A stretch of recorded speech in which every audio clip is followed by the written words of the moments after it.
O Irã, entre potências. O cenário geopolítico antes da invasão. Imagine um país tentando caminhar pela corda bamba da neutralidade, cercado por duas potências famintas por recursos e território. Esse era o Irã, em 1941, menos uma nação milenar, rica em petróleo, encravada numa posição geográfica estratégica e comandada por um líder que sonhava com independência e modernização, mas que no final seria esmagado por interesses muito maiores do que ele. Reza Shah Pahlavi era o homem forte do Irã desde os anos 1920. Inspirado em líderes como Ataturk, na Turquia, ele tentou modernizar o país à força, reformou o exército, limitou a influência dos clérigos, investiu em ferrovias, educação e na centralização do poder. Seu objetivo era simples: transformar o Irã em um Estado moderno, soberano e independente das velhas potências estrangeiras que por séculos haviam explorado a região. Mas havia um problema: o mapa da Segunda Guerra Mundial. E o Irã estava bem no meio dele. Oficialmente, Reza Shah declarou neutralidade no conflito. O Irã não estava com os aliados nem com o eixo, mas para os britânicos e soviéticos, essa neutralidade era, na verdade, um risco. Por quê? Porque o Irã tinha algo que interessava a todos: petróleo, e sua localização era perfeita para uma coisa ainda mais valiosa em tempos de guerra: menos logística, um corredor natural entre o Golfo Pérsico e a União Soviética. E enquanto os aliados olhavam com desconfiança, os alemães se aproximavam. Nos anos que antecederam a guerra, o Irã passou a receber um número crescente de engenheiros, empresários, técnicos e diplomatas alemães. Oficiais britânicos estimavam que havia cerca de 1.000 alemães vivendo no país em 1940, um número que acendeu alarmes em Londres. Os alemães estavam ajudando em projetos ferroviários, comunicação e mineração. E muitos desses homens eram suspeitos de serem espiões. Aos olhos dos britânicos, o Irã estava sendo infiltrado, não por tanques, mas por ternos bem passados e pastas. Além disso, Reza Shah recusava-se a romper relações diplomáticas com o Terceiro Reich, o que, para os aliados, soava quase como uma traição velada. Eles temiam que, se a Alemanha avançasse no sul da União Soviética, menos especialmente no Cáucaso, o Irã poderia se transformar num trampolim nazista para o controle do Oriente Médio. A situação ficou ainda mais tensa quando o Reino Unido perdeu o controle de várias rotas de abastecimento, especialmente após o avanço japonês no Sudeste. Assim, o Irã, com sua ferrovia transiraniana recém-construída e acesso ao Golfo Pérsico, tornou-se o caminho ideal para enviar suprimentos vitais à URSS, seu novo e relutante aliado contra Hitler. Mas havia um detalhe incômodo: o Irã não queria se tornar o quintal logístico de nenhuma potência. Reza Shah via a invasão de seu território como uma humilhação e resistia às pressões. Ele acreditava que poderia manter sua neutralidade intacta e preservar a soberania iraniana. Calculou. Perigoso. E, como veremos nos próximos tópicos, profundamente equivocado. Enquanto isso, os britânicos e soviéticos planejavam algo que mudaria para sempre o rumo do país: uma invasão silenciosa, sem declaração oficial de guerra, mas com bombas, tanques e ocupação militar. O Irã estava prestes a descobrir que, em tempos de guerra global, neutralidade não é sinônimo de segurança. É apenas o silêncio que antecede a tempestade. Todo império precisa de uma boa desculpa para invadir um país sem parecer vilão. E no caso do Irã, em 1941, o Reino Unido e a União Soviética encontraram o pretexto perfeito. Os alemães estavam lá, infiltrados, agindo nas sombras, ou pelo menos era isso que diziam. A retórica era clara: o Irã, oficialmente neutro, havia se tornado um berço de espiões nazistas. E segundo Londres e Moscou, isso era intolerável, principalmente porque o Irã estava numa posição estratégica vital para o esforço de guerra aliado. Mas vamos analisar com cuidado até que ponto essa ameaça era real e até que ponto era uma narrativa construída para justificar a ocupação. De fato, como já vimos no tópico anterior, havia centenas de cidadãos alemães no Irã, engenheiros trabalhando em ferrovias, especialistas em telecomunicações, técnicos da indústria petrolífera e, sim, alguns agentes da inteligência alemã. Mas esse número era muito inferior aos milhares de britânicos, soviéticos e até americanos, que também atuavam na região. Acontece que os aliados, especialmente os britânicos, não viam esses alemães com bons olhos. Para Winston Churchill, o xadrez geopolítico, exigia eliminar qualquer influência do eixo naquela região do globo. E não importava se o governo iraniano alegava neutralidade, se não estivesse ativamente contra a Alemanha. Então estava, por definição, a favor. Era o auge da paranoia bélica. O próprio Reza Shah chegou a expulsar alguns alemães do país para aliviar a pressão diplomática, mas recusou-se a romper relações com Berlim para os aliados. Isso foi o suficiente para colocá-lo na lista do ameaças ao esforço de guerra. Mas havia algo mais por trás da narrativa do perigo nazista. Havia petróleo. Havia acima de tudo o corredor persa, uma rota que poderia permitir o envio de milhares de toneladas de equipamentos, armas e suprimentos à União Soviética, menos que, naquele exato momento, estava sendo esmagada pela ofensiva alemã no fronte oriental. A famosa Operação Barbarossa, iniciada em junho de 1941, colocava a URSS em uma situação desesperadora. O Exército Vermelho precisava de ajuda menos, e precisava rápido. A rota do Ártico estava bloqueada pelos submarinos alemães. A rota pelo Pacífico era lenta e vulnerável. Restava o Irã, um corredor ideal, com ferrovia e acesso ao mar. Mas havia um problema. O Irã não era um território aliado. Era uma nação neutra e soberana. Foi aí que a propaganda entrou em ação. Documentos britânicos da época mostram que Londres começou uma campanha sistemática de desinformação, exagerando a ameaça alemã dentro do Irã.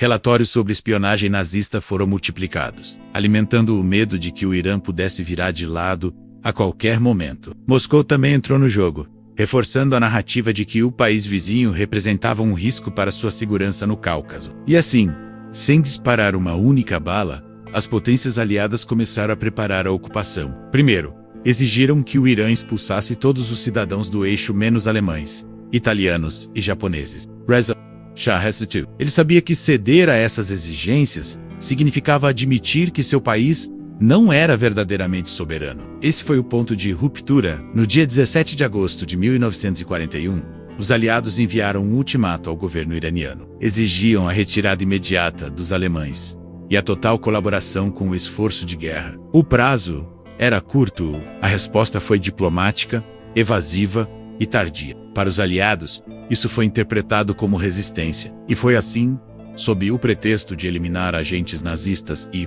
proteger a segurança da região, que o Reino Unido e a União Soviética colocaram em marcha um plano silencioso, mas brutal: invadir o Irã, sem declarar guerra oficialmente. O mundo, ocupado com os horrores que se desenrolavam na Europa e no Pacífico, mal notou. E o Irã, por sua vez, estava prestes a ser tomado de surpresa por tanques e aviões que não vinham com a bandeira da suástica, mas com a promessa de libertação, uma promessa que jamais seria cumprida. Era a madrugada de 25 de agosto de 1941. Enquanto a maior parte do mundo estava atenta aos avanços de Hitler no fronte oriental, uma nova ofensiva era silenciosamente colocada em prática bem no coração do Oriente Médio. O Irã, ainda adormecido em sua neutralidade, acordaria sob fogo cruzado, sem qualquer declaração formal de guerra. Tropas britânicas e soviéticas iniciaram uma ofensiva coordenada contra o território iraniano. O objetivo era claro: tomar controle das principais rotas, cidades estratégicas e infraestrutura crítica do país, com ênfase especial nas ferrovias, oleodutos e centros de comunicação. O primeiro ataque, o céu virou ruído às 4 da manhã. Aviões britânicos começaram a bombardear as posições iranianas no sul, especialmente nas cidades de Abadan e Khorramshahr, onde estavam localizadas as instalações da Anglo-Iranian Oil Company, de propriedade britânica. Os ataques miravam pontos militares, mas também atingiram bairros civis, criando o caos entre a população local. Ao mesmo tempo, tropas soviéticas cruzavam a fronteira norte pelo Azerbaijão iraniano, rumo às cidades de Tabriz, Resht e Mashhad. Tanques, artilharia e tropas de infantaria avançavam rapidamente, esmagando qualquer resistência no caminho. Os iranianos, pegos de surpresa, reagiram com o que tinham menos, mas estavam completamente despreparados para um ataque dessa magnitude. O exército iraniano, embora numeroso no papel, era mal equipado, mal treinado e totalmente descoordenado. Além disso, muitos dos altos oficiais hesitavam em enfrentar diretamente britânicos ou soviéticos, temendo represálias ainda mais severas. Um plano meticulosamente calculado,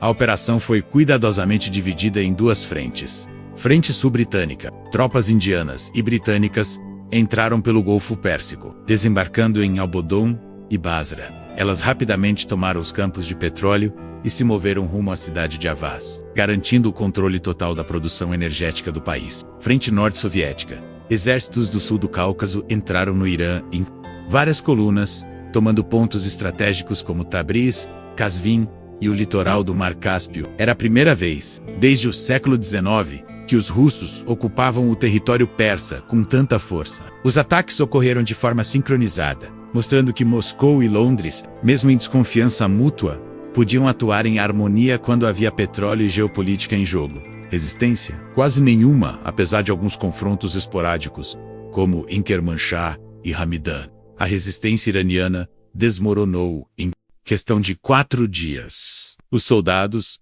desmoralizados e sem apoio logístico, renderam-se rapidamente. Muitos foram capturados. Outros simplesmente abandonaram seus postos. O governo iraniano, diante da ocupação iminente da capital Teherã, percebeu que não havia alternativa. Reza Shah, enfurecido, protestou diplomaticamente contra o ataque, alegando violação clara do direito internacional e da soberania nacional. Mas suas palavras foram ignoradas. Os aliados o acusaram de ter ignorado seus alertas e, portanto, o responsabilizaram pela invasão. A mensagem era clara: ou você colabora, ou será pisoteado. O mundo assistiu em silêncio. Curiosamente, a invasão do Irã gerou pouquíssima repercussão internacional. A mídia ocidental, amplamente controlada ou influenciada pelos aliados, tratou o episódio como uma ação preventiva necessária. A maior parte dos jornais sequer chamou de invasão, preferindo termos como intervenção aliada ou operação de segurança.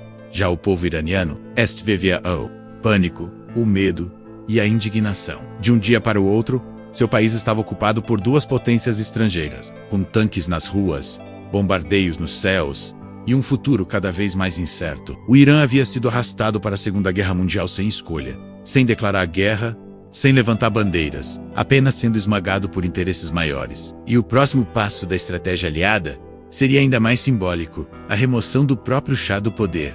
Uma nova fase da ocupação começaria.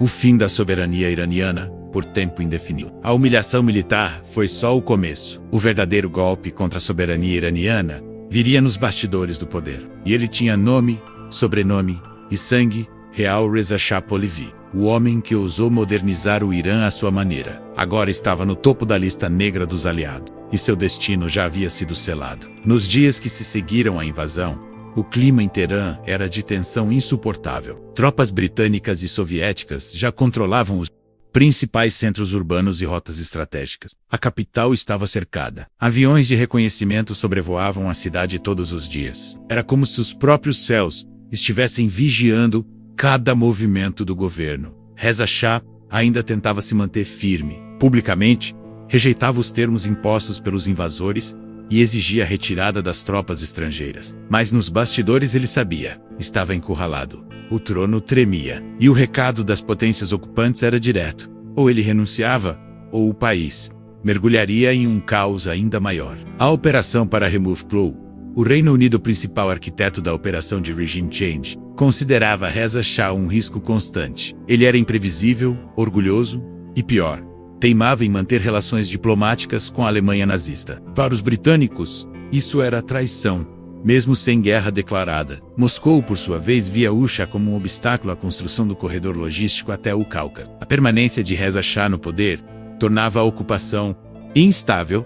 A solução: tirar o Shah do trono, mas com classe, ou ao menos com aparência de legalidade. No dia 16 de setembro de 1941, Reza Shah foi forçado a abdicar. Diante da pressão combinada de Londres e Moscou, ele entregou o poder ao seu filho, de apenas 21 anos, Mohammad Reza Pahlavi. Jovem, inexperiente e ainda sem base política sólida, ele era visto como perfeito para ser manipulado. Um rei de fachada, um fantoche com coroa. A cerimônia de transição foi rápida, quase silenciosa. Reza Shah, o grande modernizador, não teve direito a discursos, multidões ou aplausos. Apenas assinou a renúncia e foi escoltado por soldados britânicos até o exílio. Primeiro foi enviado para a ilha Maurício, depois para Joanesburgo, na África do Sul, onde morreria 3 anos depois, isolado, doente esquecido por aqueles que um dia o aclamaram como herói. O novo Shah, jovem, educado e vigiado, Mohammad Reza Pahlavi, assumiu o trono com a imagem de um reformador, disposto a cooperar com os aliados.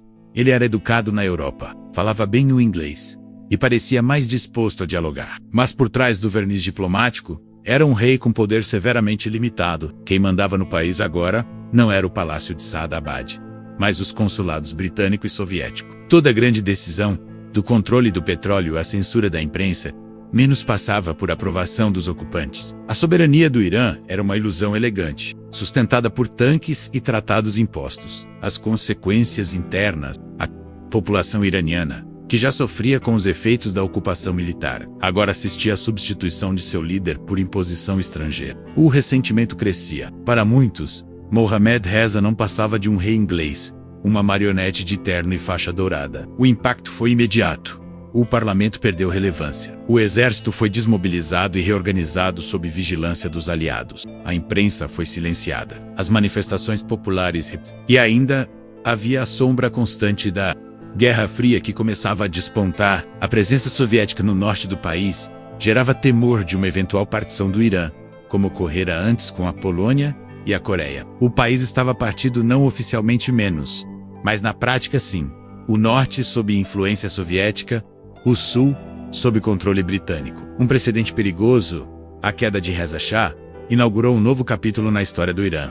Um capítulo em que líderes podiam ser removidos à força, com aparência de legalidade, sempre que contrariassem os interesses das potências globais. Esse episódio seria lembrado décadas depois, quando o filho que os aliados colocaram no trono seria novamente derrubado menos, mas dessa vez pelo próprio povo. Na Revolução Islâmica de 1979, um ciclo iniciado naquela manhã de 1941, quando o som dos motores britânicos e soviéticos falou mais alto que qualquer soberania. Se o mapa da Segunda Guerra Mundial fosse um grande tabuleiro de xadrez, o Irã seria aquela peça que ninguém percebe à primeira vista, mas que, na jogada certa, muda o rumo da partida. E foi exatamente isso que aconteceu. Com Reza Shah deposto e tropas britânicas e soviéticas controlando o país, o Irã foi transformado, quase da noite para o dia, menos em um corredor militar vital para os aliados. E esse corredor tinha um nome: o Corredor Persa.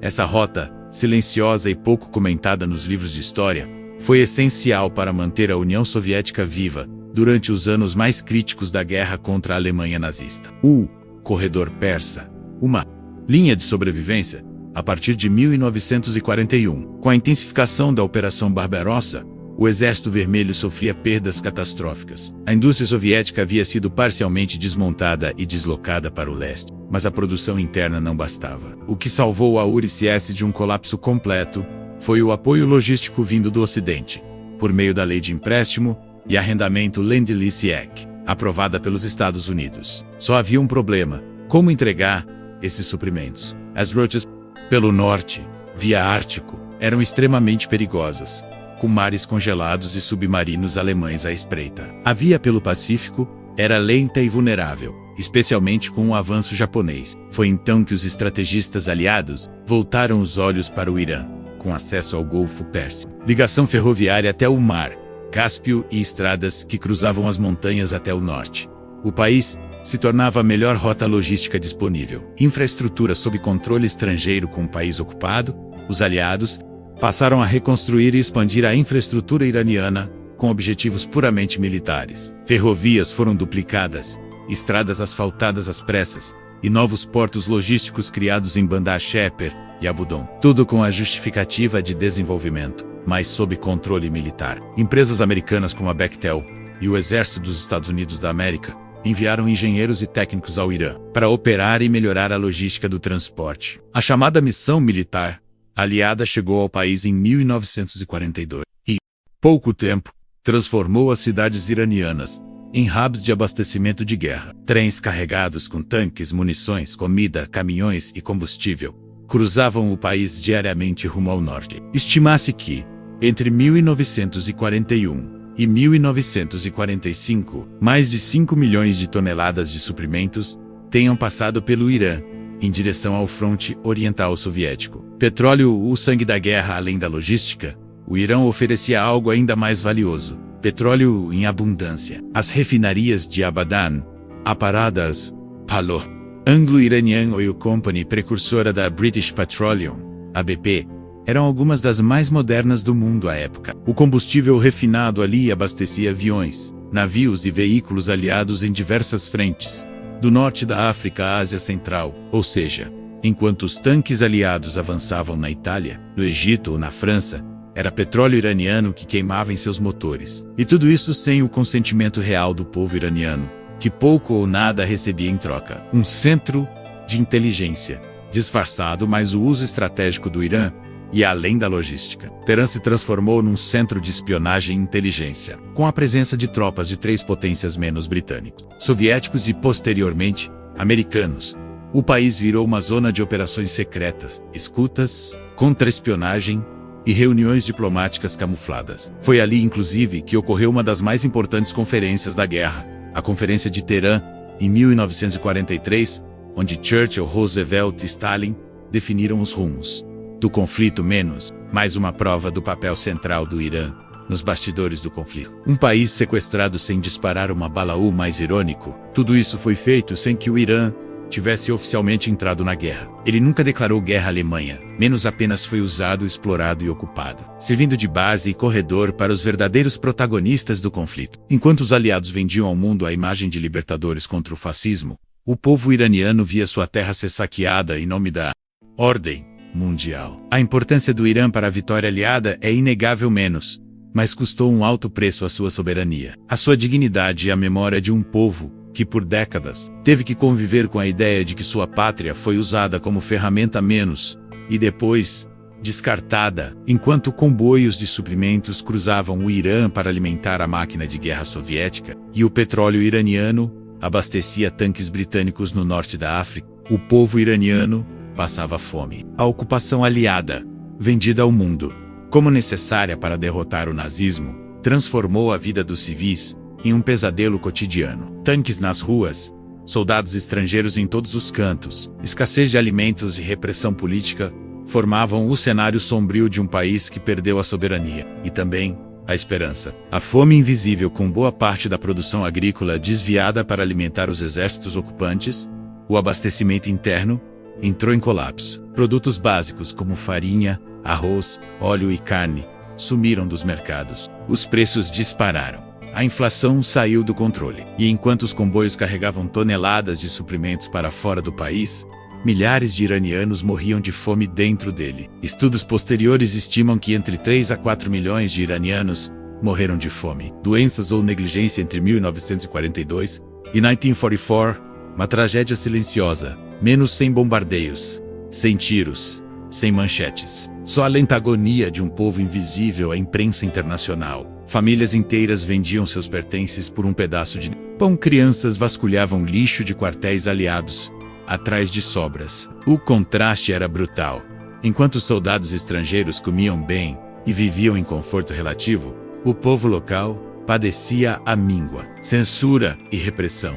Mas a fome não era o único veneno. A liberdade também foi amputada. Sob a justificativa de garantir a segurança da ocupação, os aliados impuseram uma rígida censura à imprensa e à comunicação. Jornais críticos eram fechados, editores eram presos. Qualquer menção negativa às forças britânicas ou soviéticas era considerada subversiva. As universidades foram colocadas sob vigilância, reuniões públicas eram proibidas. Intelectuais e políticos que ousavam questionar a ocupação desapareciam ou eram exilados. O Irã virou um estado vigiado, sem guerra declarada, mas com leis de exceção na prática. A imprensa ocidental convenientemente ignorou tudo isso. Para o mundo, o Irã era apenas um aliado estratégico. Seus problemas internos não interessavam. Choque cultural e abusos. A presença de milhares de soldados britânicos, soviéticos e americanos nas cidades iranianas gerou um atrito constante com a população local. Os abusos se multiplicaram: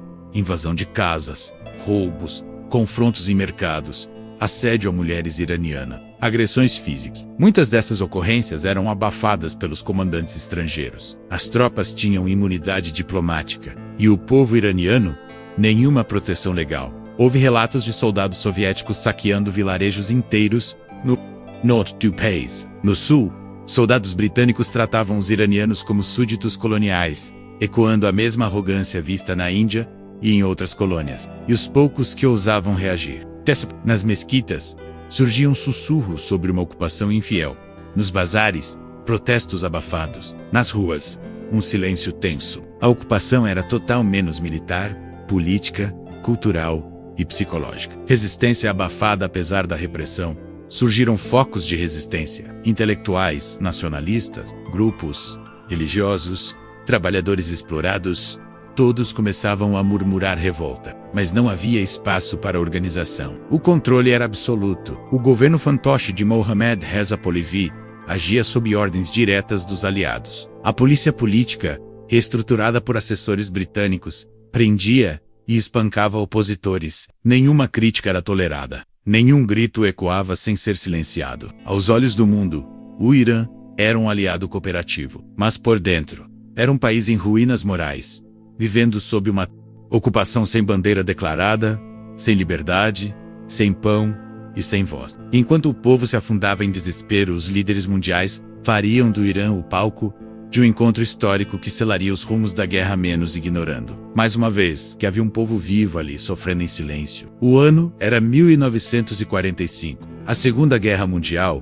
caminhava para o fim. A Alemanha estava em ruínas, o Japão à beira da rendição, e os aliados colhiam os frutos de sua vitória. Mas enquanto o mundo comemorava o fim do conflito, o Irã continuava ocupado. Não havia tanques nazistas em seu território. Nenhuma bandeira com suástica tremulou em Teherã. Ainda assim, o país foi tratado como vencido. A promessa era clara. Após a guerra, os aliados deixariam o território iraniano. Era o combinado, era o mínimo. Mas como todo império que se acostuma ao poder, eles não estavam com pressa para sair. A falsa promessa da desocupação, a presença britânica e soviética, que deveria ter terminado em 1945, continuava firme. As ferrovias, refinarias e estações de comunicação ainda estavam sob controle estrangeiro. O Irã, agora governado por Mohammad Reza Pahlavi, era pouco mais do que uma fachada de soberania, menos um país que participou da guerra sem nunca ter escolhido estar nela. Foi só em 1946, após intensa pressão diplomática e com os Estados Unidos finalmente exigindo o cumprimento dos acordos, que as tropas soviéticas começaram a se retirar, mas não sem antes deixar uma ferida profunda no norte do país, onde chegaram a apoiar movimentos separatistas curdos e azeris,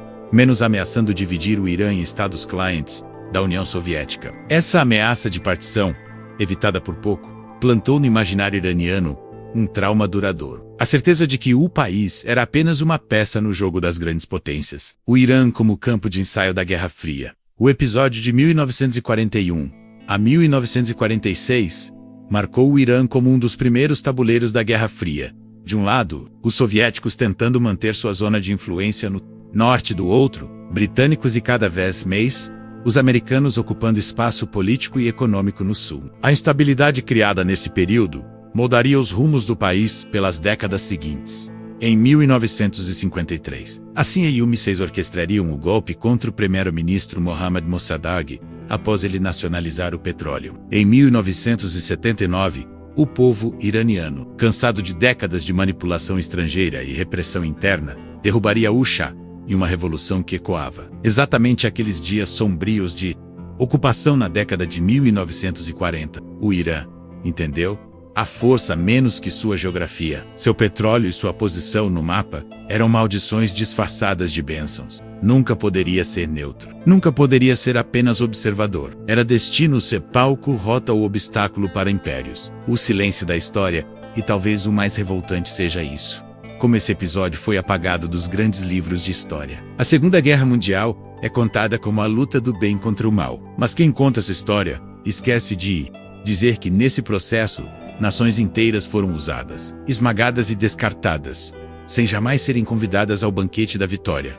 O Irã foi um desses casos, nunca declarado como parte oficial da guerra, nunca homenageado nas cerimônias de paz, mas vital para que ela acontecesse. Foi ponte, armazém, posto de gasolina, campo de espionagem, tudo sem voz, tudo sem escolha. Uma lição que ainda arde: o legado da ocupação aliada no Irã não está apenas nos livros, mas nas feridas que moldam a Política iraniana até hoje. A desconfiança em relação ao Ocidente. O medo da ingerência estrangeira. A resistência feroz à submissão. Tudo isso nasceu ali entre 1941 e 19... quando o mundo virou as costas enquanto o Irã era silenciado. É por isso que, para os iranianos, neutralidade nunca mais significou paz. E soberania nunca mais foi negociável. Eles aprenderam, do jeito mais cruel, que em tempos de guerra, o mais perigoso não é estar do lado errado, é não estar em lado nenhum. Se essa história te chocou, imagina quantas mais foram enterradas em silêncio. O Irã foi só uma peça. Mas e os outros países usados, traídos e esquecidos? Se você acredita que essas verdades não podem continuar escondidas, deixe o like, se inscreva no canal e compartilhe esse vídeo. Vamos juntos desenterrar o que a história quis apagar, porque lembrar também é um ato de resistência.